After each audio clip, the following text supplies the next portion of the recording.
Yes guys, welcome back to another video. Welcome to ShootOut. And what better way to deflect the attention from Chelsea being in the bottom half of the table than to talk about another team who are arguably even more screwed than we are. Manchester United. Big Eunice. Tell me I'm not wrong here. I think Man United have finished this season. I think it's only going to get worse. And they're going to be out the Champions League. They're not going to get anywhere near the European places in the Premier League. They can't score goals. They're done, mate, aren't they? They're an absolute shambles. It's a disaster, left, right, and centre. And you know what? Look, this was expected. It was always going to happen. And there's so many problems on every single level at that football club. It's not just one person to blame or one issue. And I know many people's talking about Ten Hag at the moment, but I genuinely don't put all the blame on Ten Hag, even though I think he's culpable. It's an absolute shambles. And I think the Man United fans were waiting for Qatar to come in and save the day. Now that's not happening. I feel like they've lost all hope, and the entire club's lost all hope. And it's reflective in their performances. And we saw it again last night against Copenhagen. They're in the mud. They're in the mud. Yep.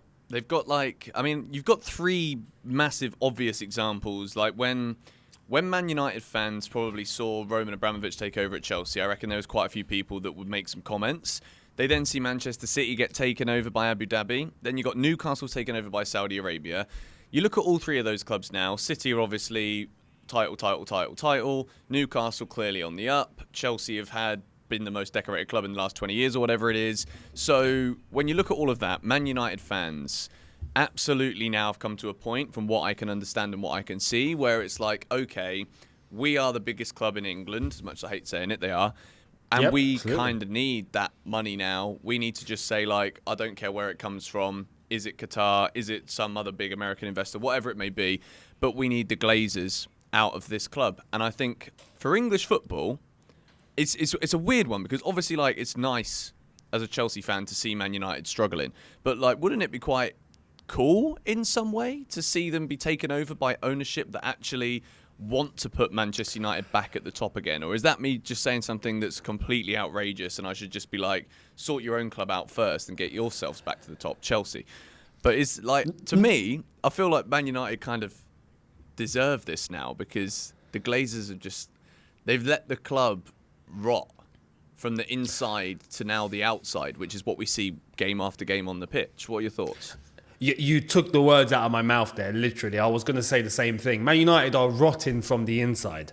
And it's showing, and that's all down to the Glazers and the structure at the football club. To answer your question, no, you're not crazy in saying that. And I've said that previous. When I saw the rumours of Qatar coming in and it seemed like it was a done deal, it seemed like it was happening.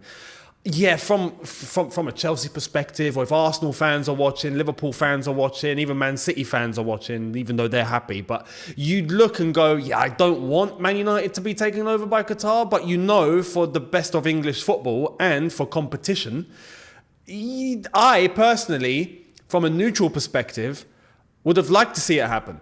And I also had it from a Chelsea perspective, as in, look, if Man United were to get taken over by Qatar, that means we have to step up our game. When you have competition that are thriving and going to places that you want to get to, it's only going to push you even further to perform. So when I heard that, I was kind of like, okay, yeah, no, I don't really want it to happen. But at the same time, I do want it to happen, because I feel like it would have taken Man United to the levels that they were at previously. And look, rightfully so, Man United are the biggest club in the country. It's actually sad to see a club like that, of that magnitude. We're talking Manchester United here. We're from an era where Man United were Man United.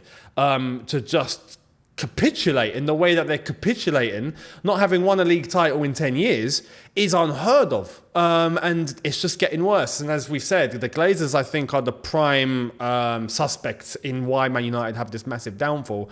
And it's not getting better. They're not going anywhere. They've brought in Jim Ratcliffe, it seems, and that's not a done deal yet, but it's looking like that's going to be a done deal. But that's not going to save Manchester United. So what does the future hold? It's not looking good. I mean, that is right in the sense of, I'm looking at the Premier League table now. They're not doing awfully, which is kind of the weird thing about this, because when you look at their recent 5 results, they've won 3 of those games, losing 2 of them, beaten 3-0 by Man City, and it's not showing me what the other game was.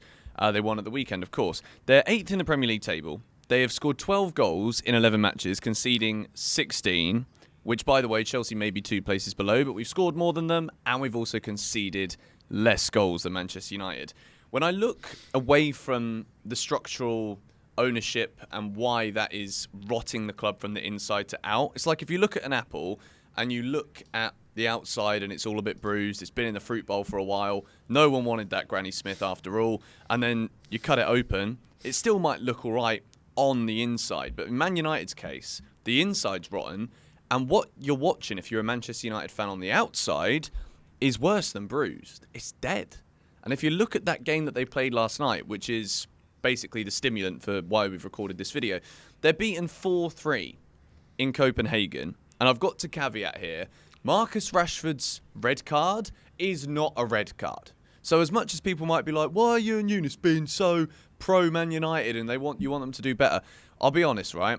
We've seen enough from VAR to know that this is an absolute nonsense and farcical rubbish shambles, whatever words you want to use. It's not a red card. And then the red card changes the game.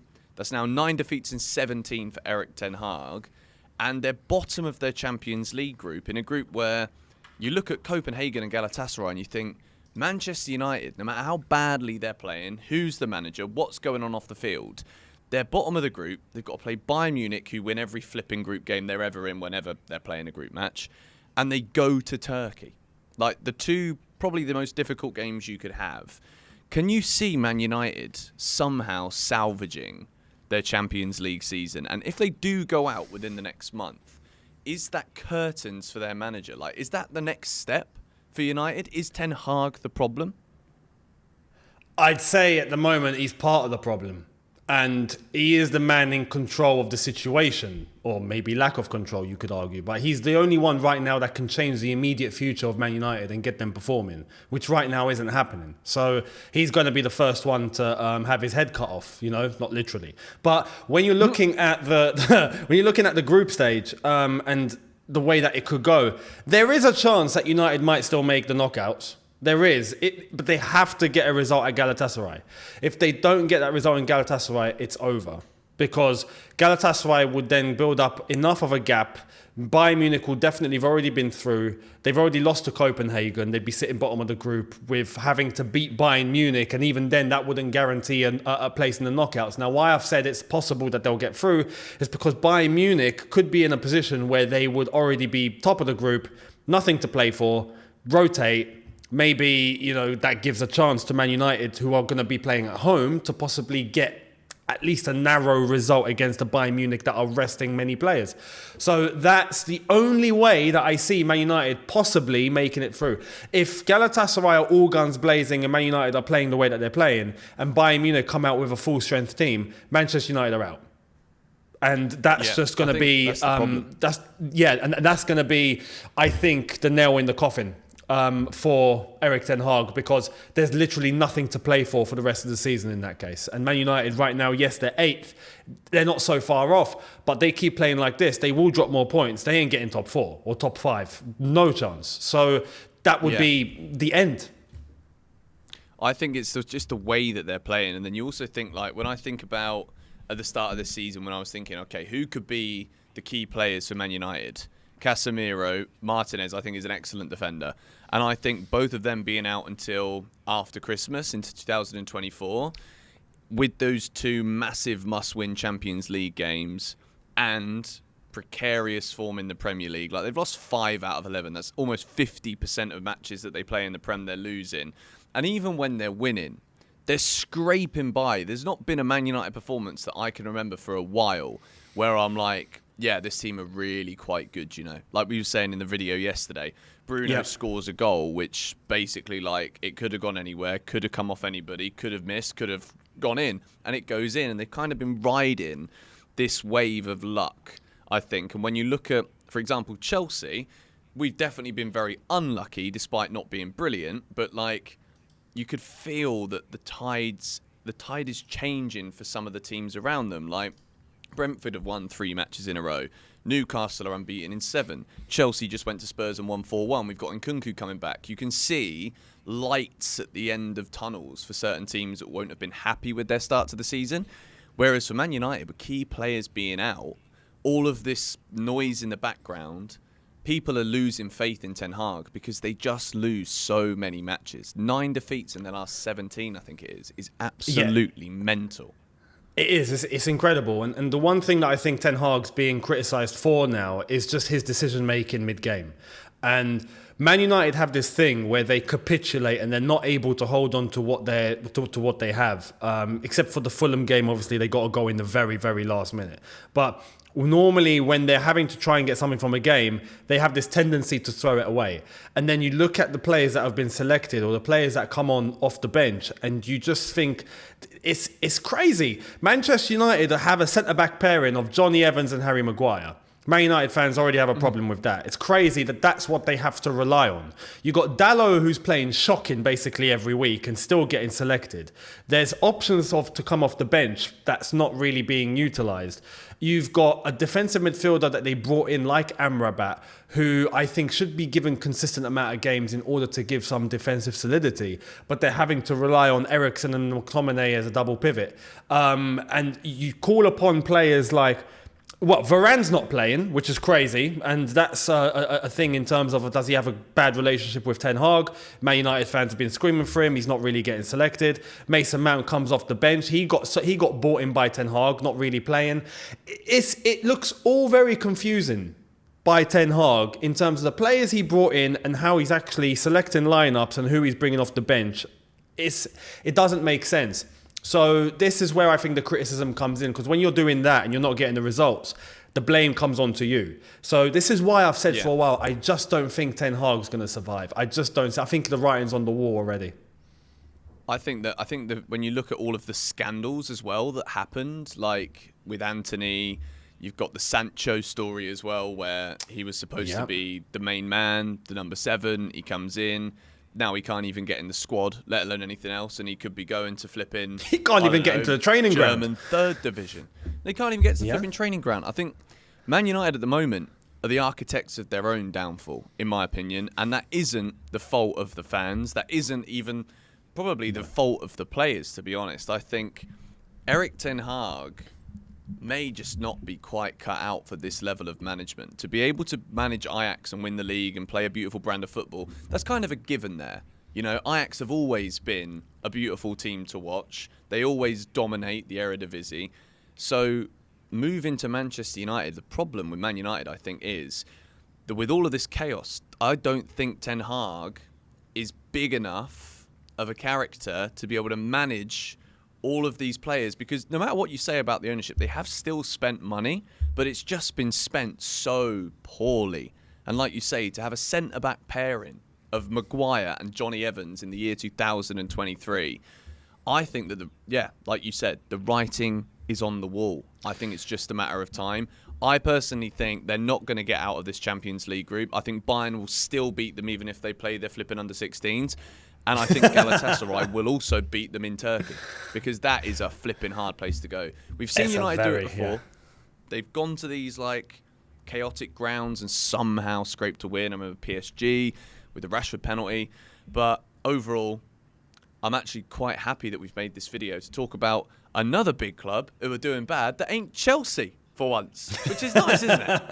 It is. I mean, to an extent, of course, because we hope that Chelsea get themselves up the table. And with Manchester United, it's crazy that they are sitting in 8th, and we're talking about how bad they're performing because of the amount of games they've lost, the way that they lose, the way that they're rotten inside out. But what I want to say about Ten Hag, you've mentioned, is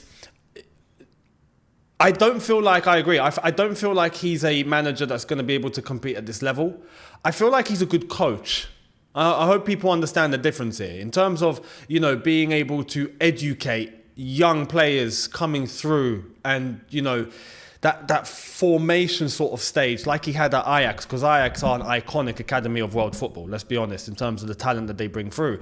That's the perfect environment for a Ten Hag. But you try and tell him to manage a club like Man United at the highest level, I don't feel like he's got it. And I feel like he's tried to be too imposing too soon and too harshly.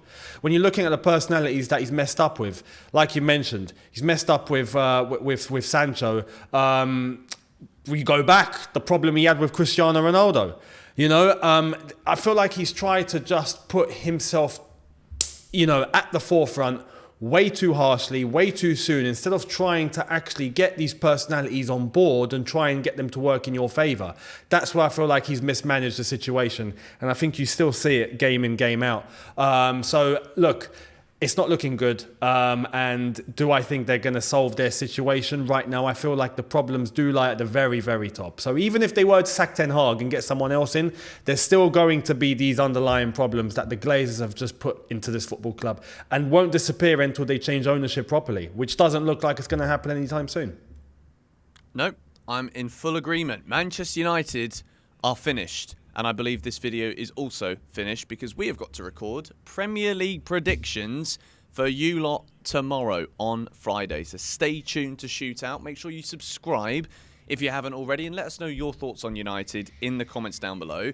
Have we been too nice? If you're a Chelsea fan watching, are you annoyed with the way that Eunice and I have kind of said, nah, let's bring them back, get the competition rolling? I just think it's too far gone.